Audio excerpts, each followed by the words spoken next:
나는 새 아이를 혼자서 키우는 싱글맘이다. 첫 남편과 사별한 후 남매를 혼자서 키우다가 5년이 지난 후 재혼을 꿈꾸고 남자를 만났지만 그것도 뜻대로 되지 않아서 막내를 임신한 상태로 헤어지게 되었다. 그렇게 헤어진 후 막내를 낳았지만 도저히 혼자서 감당할 자신이 없어서 모자원을 알아보게 되었고 장항에 있는 에베네셀 모자원으로 오게 되었다. 이곳에 온 지도 어느새 5년이 다 되어간다.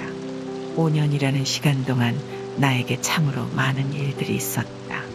내가 처음 이곳에 와서 가장 힘들었고 지금도 여전히 어려운 것은 사람을 대하는 것이다.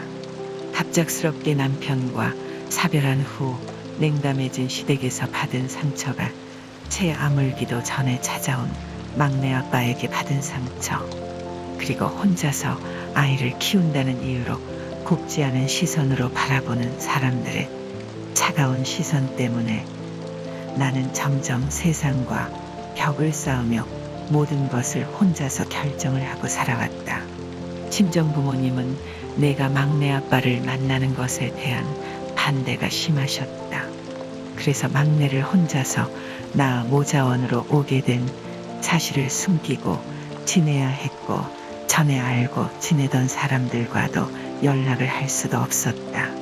여자이기 전에 엄마였고 가장이라는 책임감과 압박 때문에 아이들에게도 점점 독재자 같은 엄마로 변하고 있었다. 그렇게 인생의 바닥을 친 순간에 혼자서 아무런 연고가 없는 곳에 오게 되니 가시 돋친 고슴도치처럼 주변 사람들에 대한 경계가 너무나도 심해졌다. 모자원 사무실에서 상담이라는 명목하에 나에 대해서 이것저것 물어보거나 모자원 생활을 위해 지켜야 하는 규칙들, 프로그램에 참여해야 하는 것들이 너무나도 싫었다. 그렇게 대놓고 싫은 내색을 하는 나에게 싫어도 해야 한다고 이끄는 사무실 선생님들의 말에 스스로 상처를 받고 점점 불신하는 마음이 생겼다. 특히 모자원에서 지원해주는 프로그램 중에서 제일 싫었던 것이 심리상담이었다. 처음 사무실에서 나에게 심리상담을 권했을 때 나는 기분이 매우 언짢아 강하게 거부했다. 그저 갑작스런 아빠의 부재로 상처받았을 큰 아이들만 심리상담을 받으면 될 거라 생각하고 부탁드렸다. 그러던 어느 날 상담사 선생님께서 아이들이 막내를 가족으로 받아들이지 못하고 있네요. 엄마가 막내를 데리고 있기 때문에 같이 사는 것뿐이라고 생각하고 있어요. 라고 이야기해 주셨다. 이 말을 듣는 순간 내 머릿속은 온통 뒤엉킨 실타래처럼 복잡한 생각으로 가득 찼다. 모든 엄마인 내가 선택하고 혼자서 결정하였으며 그것은 언제나 아이들을 위한 최선의 선택이었다고 생각했던 나의 자만과 오만을 직면하게 되는 순간이었다. 아이들을 위해서는 다른 사람들로부터 받는 상처를 잘 막아주면 될 거라 생각했던 나인데 오히려 엄마인 나에게 받은 상처가 우리 아이들을 더 아프게 하고 있다는 사실을 그제야 받아들이면서 아이들에게 너무 미안해서 얼굴을 들 수가 없었다. 그래서 나는 달라지고 싶었다. 아니, 내가 달라져야 한다는 강한 의지가 생겼다. 그래서 복지사 선생님께 심리 상담을 받을 수 있도록 해달라고 부탁하고 적극적인 자세로 참여하기 시작했다. 자발적인 의지가 생겼다고 해서 심리 상담 과정이 마냥 재미있지만은 않았다. 무엇보다 지금의 내 모습, 우리 가족의 모습을 오롯이 마주하는 게 참 힘들었다. 아픈 시간들을 다시 마주하는 것도 포기하고 싶을 만큼 싫었다. 그렇지만 꽤 긴 시간 동안 상담이라는 고개를 하나하나 넘어가면서 조금씩 나의 과거를 돌아보고 반성과 성찰을 통해 조금씩 달라지고 있는 나를 볼 수 있었다. 심리 상담을 통해서 나의 자존감을 조금씩 되찾았고 나와 우리 가족에게 필요한 변화들을 함께 만들어갔다. 그중 모자원에 온 지 2년이 지나던 추석 명절에 그동안 연락을 끊고 지냈던 친정에 새아이와 함께 찾아갔다. 그리고 부모님과 친인척들에게 지금의 상황을 솔직하고 담담하게 이야기했다. 그동안 집안의 사고뭉치였던 내가 차분하고 덤덤히 이야기하니 부모님은 더 이상 아무런 말씀을 하지 않으시고 받아들여 주셨다. 나에 대한 기대가 크셨던 아버지께서 우리 막내를 바지들이시기까지 시간이 필요했지만 지금은 세 아이 모두 외할아버지, 외할머니의 사랑까지 더해져서 너무나 잘 자라주고 있다. 심리상담 이후 나에게 일어난 또 다른 변화는 이게 끝이 아니다. 모자원에 입소한 후 여러 곳에 이력서를 내보았지만 번번이 취업에 실패하던 차에 지금 다니고 있는 어린이집에 보육도우미로 취직을 하게 되었다. 내가 많이 변했다고 생각했지만 내 아이들에게도 좋은 엄마가 아니었던 내가 다른 아이들을 돌보고 소통하는 것, 부모님들과 동료 선생님들과 소통 등 어느 하나 쉬운 게 없었다. 또한 처음 해보는 일들이라 모든 게 서툴고 실수투성이어서 내가 과연 이 일을 계속할 수 있을까? 라는 생각에 힘들 때마다 복지사 선생님에게 찾아가 하소연을 했다. 그럴 때마다 지금도 충분히 잘하고 있다. 처음부터 잘하는 사람은 없다. 는 격려를 주셨고 역시 세상에 쉬운 일은 없다는 것을 깨달으며 다시 마음을 다잡았다. 그러던 중 우연히 저소득층에게 배움의 기회를 주고자 한다는 사이버대학교의 공고문을 보고 사회복지 공부를 해보고 싶다는 생각이 들었다.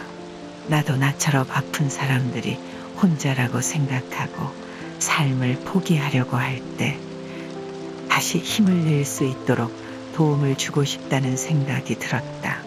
내가 가장 어렵고 힘들 때 시도 때도 없이 찾아가도 언제나 친절하게 나의 이야기를 들어주고 따뜻한 격려를 해주셨던 분들에게서 얻은 가르침은 누군가를 돕는다는 것은 거창한 것이 아니라 자기 마음을 들여다볼 수 있도록 진심으로 이야기를 들어주고 함께 손을 잡아주고 편안히 안아주는 것이라는 깨달음이 내 안의 학구열을 자극한 것 같다. 4년 과정을 3년에 마치는 과정으로 공부를 시작하였다. 평소에도 혼자서 책을 보거나 배움에 대한 욕구가 많았던 나지만 어린이집에서 퇴근 후 집안일과 아이들을 챙기는 일까지 혼자 감당해야 하는 상황이어서 공부하기에는 녹록지 않은 환경이었다. 아이들이 다 잠들고 난 후에야 컴퓨터 앞에 앉아서 강의를 듣는 것이 처음에는 너무나도 힘이 들어서 몇 번이고 잠이 들기 일쑤였다. 강의를 듣는 중간에 막내가 일어나면 재우다 잠이 드는 날도 많았고 어떤 때는 한 주에 몰아서 들어야 하는 경우가 생겼다. 대면 수업이 있는 날이면 전날 친정엄마에게 막내를 맡기고 서울로 올라가서 하루 종일 수업을 듣고 다음날 다시 장항으로 내려와야 했다. 그렇게 3년이 지나 드디어 2019년 3월과 4월에 보육교사 2급과 사회복지사 2급 자격증을 받았을 때 마치 세상을 다 가진 듯이 벅찬 감동이었다. 그리고 그동안 보육도우미로 3년 넘게 근무하였던 어린이집에서 3월부터 정식 교사로 일하게 되어 더 좋은 선생님으로 거듭나고자 노력하고 있다. 연년생인 큰아이들은 어느새 중학생이 되어서 기숙사 학교에 진학해 일주일에 한 번씩 집에 오지만 씩씩하고 밝은 모습으로 자신들의 삶을 당당하게 살아가고 있어서 늘 고맙고 대견할 뿐이다.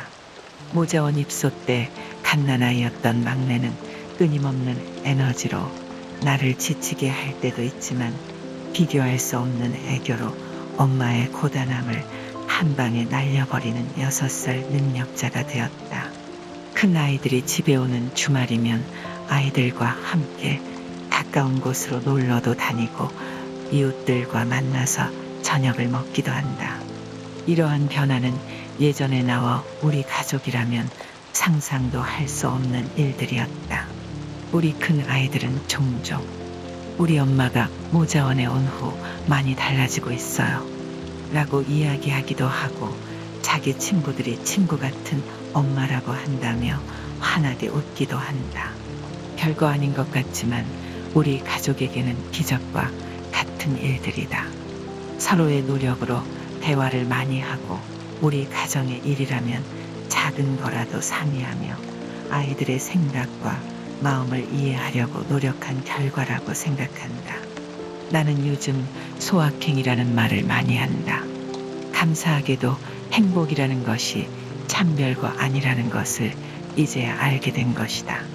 경제적으로 넉넉하지 않은 살림이 아이들과 함께하는 것에 제약이 될지라도 아이들이 건강하게 자라서 웃으면서 이야기할 수 있고 가족이 모두 모여 함께 밥을 먹을 수 있으며 좋은 일이든 나쁜 일이든 함께 나눌 수 있으면 그게 행복이지 않을까. 주변 사람들이 종종 예뻐, 혼자서 새 아이를 저렇게 바르게 키워내고 있다는 것이 참 장해, 대견해 라고 칭찬해 주신다.